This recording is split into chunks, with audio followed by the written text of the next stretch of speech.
प्रशासन इस पे काम नहीं करती है। फिर आगे हमारे कुछ शुभचिंतक, कुछ भाई बंधु अन्य जिलों में भी हैं।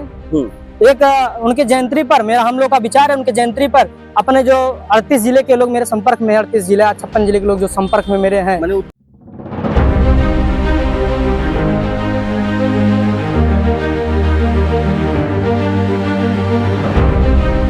उनको मैं आपके चैनल के माध्यम से एकदम सख्त हिदायत दे रहा हूं कि ऐसा काम करना बंद कर दीजिए, नहीं तो फिर इसका अंजाम बहुत बुरा होगा। हमारे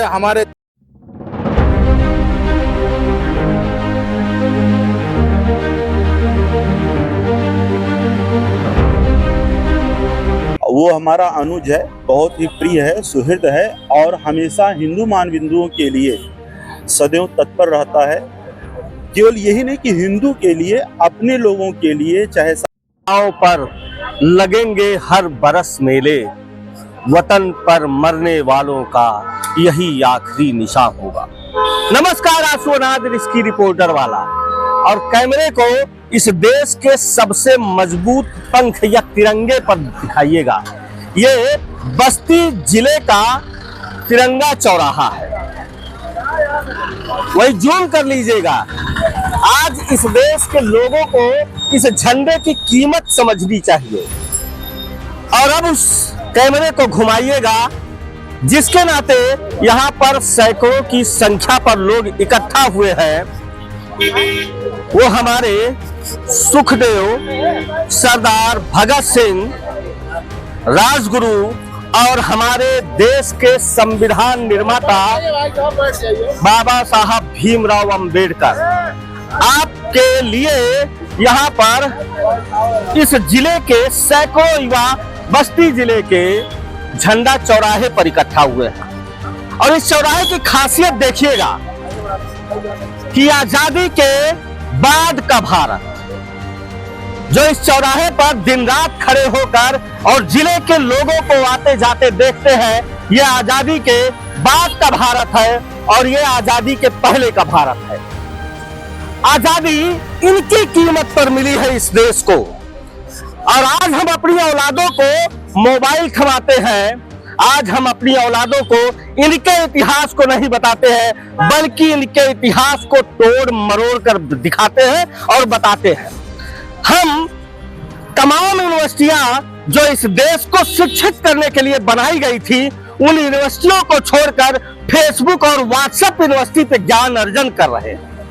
और फेसबुक और व्हाट्सएप यूनिवर्सिटी की देन है कि आज हमारा देश, जिस देश में एकता और अखंडता की बात हमारे बाबा साहब भीमराव अंबेडकर ने की थी, उस देश में आज बंटवारा हो गया है।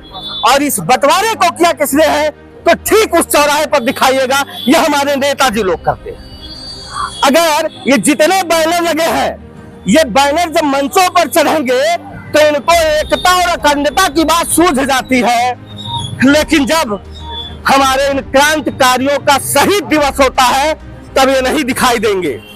इन्हें वोट जब चाहिए तो बाबा साहब याद आएंगे, लेकिन चुनाव खत्म होने के बाद, अभी चुनाव बीता है, बाबा साहब के नाम पर संविधान की प्रतियां लेकर घूम रहे थे, लेकिन जब एक बहन बेटी को जला दिया जाता है, मेरे दलित परिवार के साथ में जब गुनाह होता है, तब ये दिखाई नहीं देते। फिलहाल मैं यहाँ चलता हूँ और पूछता हूँ कि क्या मायने हैं हमारे इन क्रांतिकारियों के, जो इन्होंने इस देश के लिए अपने शरीर को, ये सरदार भगत सिंह है।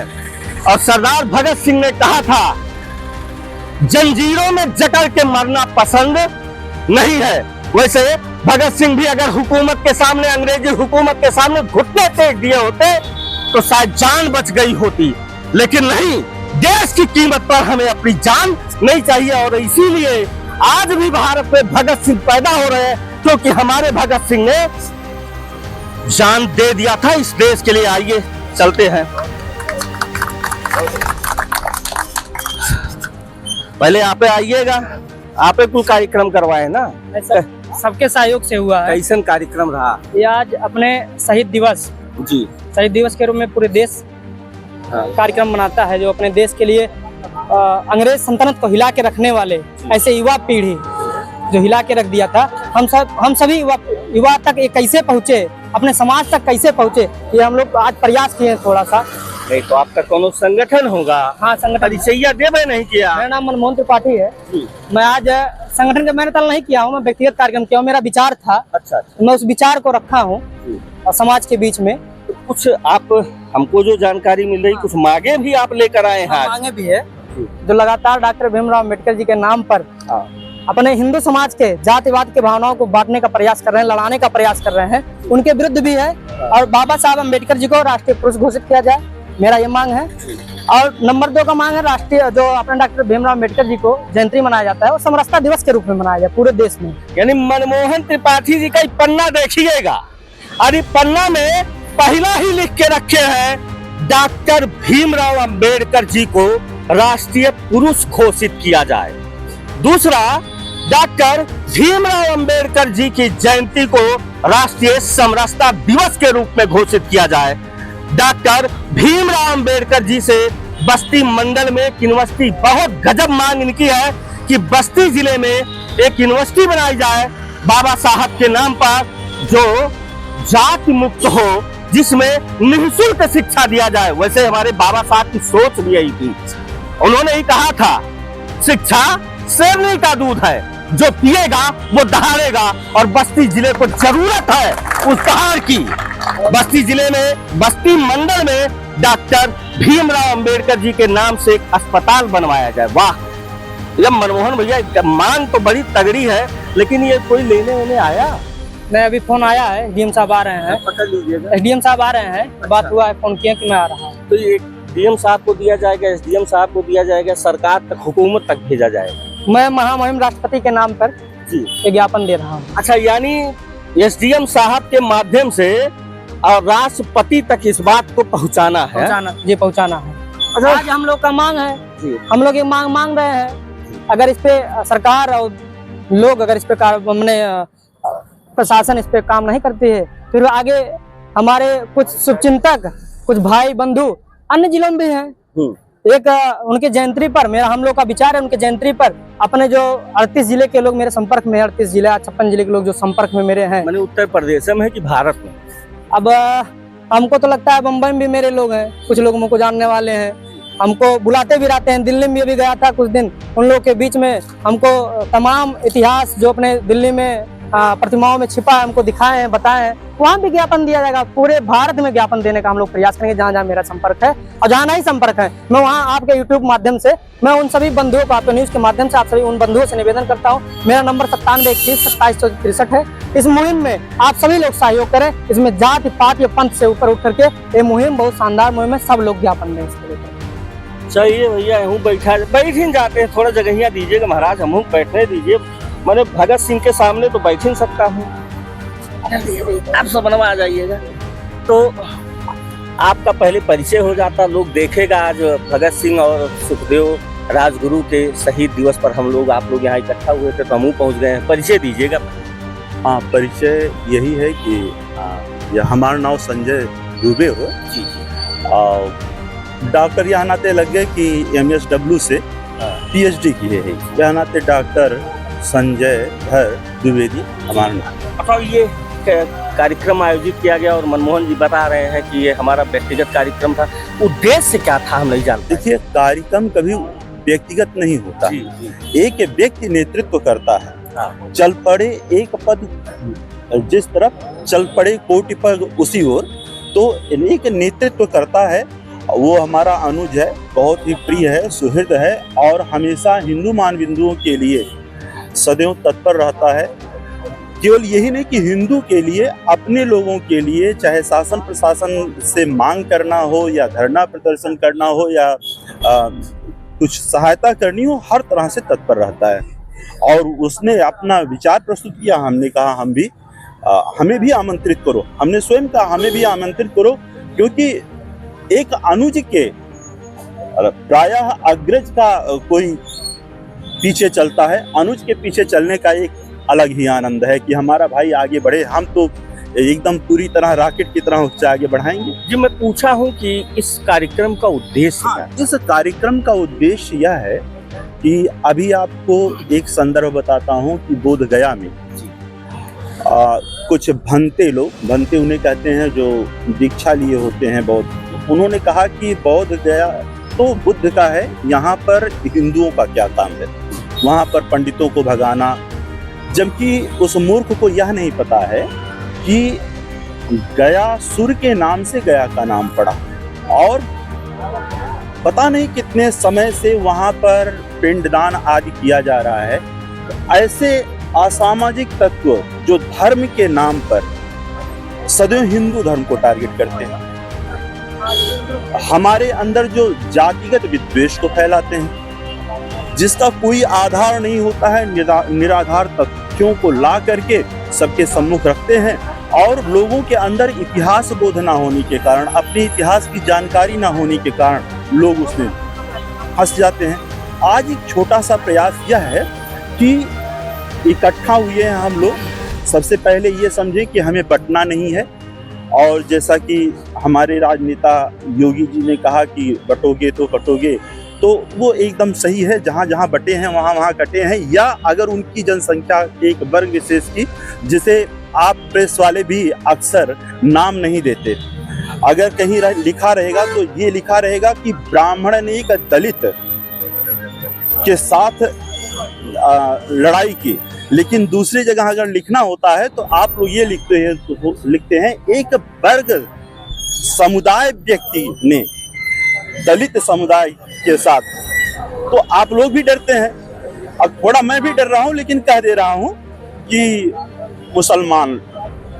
मुसलमानों को जो प्रश्रय दिया जाता है और मुसलमानों का ये समय चल रहा है, जैसे पहले MY चल रहा था, मुसलमान यादव एक समीकरण चल रहा था, अब इस समय दलित और मुसलमान, अब DM चल रहा है। अब इसमें कारण क्या है? कैसे दलितों को कि तुम्हारे ऊपर इतना अत्याचार हुआ, गागर नहीं छूने देते थे, तुम्हारी बेटियों को उठाकर लेकर चले जाते थे, आदि आदि। इस सब का जो भ्रामक तथ्य दिए गए हैं, जब तक इसका समाधान नहीं होगा तब तक एकता नहीं आ सकती। तो बाबा साहब ने सामाजिक समरसता की बात की और हम समरसता की ही बात कर रहे हैं। तो यदि हम समरसता की बात करते हैं तो इस देश में हिंदू, मुस्लिम, सिख, ईसाई, इनको अलग निगाह से तो नहीं देखा जा सकता। बाबा साहब के वांग्मय संख्या 3 में पृष्ठ संख्या 226 पर आप देखिएगा, उन्होंने सीधे सीधे यह विरोध किया था कि जब धर्म के आधार पर देश का विभाजन हुआ तो यहाँ मुसलमान क्यों। फिर उन्होंने कहा था आज दलित समुदाय उससे बहुत दूर है, वो समझ नहीं पा रहा है। उन्होंने कहा था कि इस्लाम कभी भी, एक मुसलमान कभी भी किसी का हितैषी नहीं हो सकता, क्योंकि इस्लाम का एक ही उद्देश्य है, पूरे संसार को दारुल इस्लाम बनाना। 2 कॉन्सेप्ट है उनमें, दारुल हर्ब अर्थात ऐसी जमीन जहां पर इस्लाम नहीं है, और दूसरा है दारुल हर्ब। तो सबसे पहले ये अपने साथ मिलाते हैं फूट डाल करके, फिर अपने में मिला लेते हैं। एक नहीं सैकड़ों आपको उपलब्ध भी हम कराएंगे। वैसे तो आप तो सचेत हैं ही, इतने अग्रणी हैं और आपका ओजस्वी बात भी है, तो कार्य भी ओजस्वी, भाषा से ओजस्विता समझ में आ जाती है, तो आप कार्य भी अच्छे कर रहे हैं। आप आसपास देखिए कि कितने दलितों के साथ ब्राह्मण कितना कर रहा है, क्षत्रिय कितना गलत कर रहा है और एक मुस्लिम कितना गलत कर रहा है। ये पहले मिलाते हैं, फिर बाद में कहते हैं कि अब छोड़ो, आओ हमें मिल जाओ। अब मिल करके फिर एक पसमानदा मुसलमानी तैयार हो जाता है। तो यह उद्देश्य केवल आज इतना था कि कुछ लोग मिल करके हम लोगों ने यह निश्चय किया है कि इस बात को आगे बढ़ाएंगे कि बटो नहीं, और अपने मूल इतिहास को। मैं अभी प्रयास कर रहा हूँ, 1 महीने के अंदर हमारा एक पुस्तक आ जाएगा, हिंदू कौन और हिंदुत्व की वास्तविक परिभाषा। तो यह पुस्तक आप लोगों के माध्यम से और जो लोग आए हैं उन लोगों के माध्यम से प्रसारित किया जाएगा। तो केवल एक उद्देश्य है कि हमें बंटना नहीं है। जो दलित, यादव, अगड़ा, पिछड़ा आदि करके राजनेता जो कुछ भी कर रहे हैं, तो उसमें हमें नहीं पड़ना है। हमें सदैव एक राह करके आगे बढ़ाना। रही बात मुस्लिम की, तो बाबा साहब मुस्लिम के पक्षधर कभी नहीं। भैया आपका क्या नाम है? स्नेह पांडे। स्नेह पांडे जी, तो आप लोग कुछ बताएंगे क्या उद्देश्य रहा? भाई साहब, जिस तरीके से बस्ती जिले में हमारे त्योहारों, हमारे देवी देवताओं पर अवैध तरीके से टिप्पणी या बैन करने के या रोकने के प्रयास, जो लोग हम लोगों को बांटने के प्रयास में एकदम लगे हैं, उनको मैं आपके चैनल के माध्यम से एकदम सख्त हिदायत दे रहा हूं कि ऐसा काम करना बंद कर दीजिए, नहीं तो फिर इसका अंजाम बहुत बुरा होगा। हमारे त्योहार, होलिका दहन, हमारे होली पर, हमारे देवी देवताओं पर जिस तरीके से अवैध वीडियो बना के उसमें अवैध तरीके से अपना चित्र लगा के ऐसा फैला रहे हैं, ह्यूमर फैला रहे हैं, बना रहे हैं, मैं आपके चैनल से फिर कह दे रहा हूं एक बार कि ये चीजें बंद कर दें, नहीं तो ये लड़ाई बहुत दूर तक जाएगी और फिर इस लड़ाई का माहौल बहुत खराब होगा। इतना लोग बैठे हैं लेकिन एक बार भी वंदे मातरम हमको नहीं सुनाई दिया। अब बैठे हैं भगत सिंह के सामने, एक बार भी सच बात तो यह है कि आप लोगों को कहना चाहिए इंकलाब जिंदाबाद, इंकलाब जिंदाबाद, इंकलाब जिंदाबाद। यह था। आइएगा, अब आपने सुना कि आज बाबा साहब को बैठा के और सरदार भगत सिंह के सामने साक्षी बनकर इन लोगों ने एक चीज बताया है कि इस देश में सामाजिक समरसता होनी चाहिए और हमारे सामाजिक समरसता को यदि कोई डिस्टर्ब करता है तो हम उसे बख्शेंगे नहीं। और अभी यहाँ पर उप जिलाधिकारी महोदय आएंगे ये लेटर लेने, इसमें इन लोगों की मांग की गई है कि बाबा साहब के नाम पर जो छीना झपटी वसूली की जाती है उसे बंद होना चाहिए, क्योंकि इससे हमारे बाबा साहब को बदनाम किया जा रहा है और इस देश के संविधान को नहीं, इस देश को गढ़ने वाले हैं बाबा साहब। तो मैं आप सभी से भी हाथ जोड़ूंगा और निवेदन करूंगा कि अपने बच्चों को इनका इतिहास बताइएगा, फेसबुक का इतिहास मत बताइएगा। अपने बच्चों को व्हाट्सएप यूनिवर्सिटी से नाम कटवा दीजिए और इस यूनिवर्सिटी में नाम लिखवाइए और उन्हें बताइए कि भारत का इतिहास वो नहीं, भारत का असली इतिहास ये है। और एक चीज बता दूं, ये इतिहास भूलने न पाएगा तो इस वीडियो को सहेज के अपने घर में रखिएगा, अपनी औलादों को दिखाइएगा कि बच्चा ये इतिहास तुम्हारा है, जहां पर एक 23 साल का बच्चा 1928 की घटना को 31 में बदला लेता है। लाला लाजपत राय की मौत का बदला लेने वाले ये तीनों लोग हैं जिन्हें फांसी पर लटका दिया जाता है और ये फांसी को हंसते हंसते चूम लेते हैं। औलादों को दिखाइए कि अपने परिवार से नहीं इस देश के लिए कुर्बान होइए। तो इसके लिए वीडियो को संभालिएगा और वीडियो को ज्यादा से ज्यादा लोगों तक पहुंचाइएगा। तो इसके लिए वीडियो को लाइक शेयर सब्सक्राइब करना मत भूलिएगा। जय हिंद, जय राष्ट्र। हमें बस इतना ही, बने रहे रिस्की रिपोर्टर्स टीवी के साथ।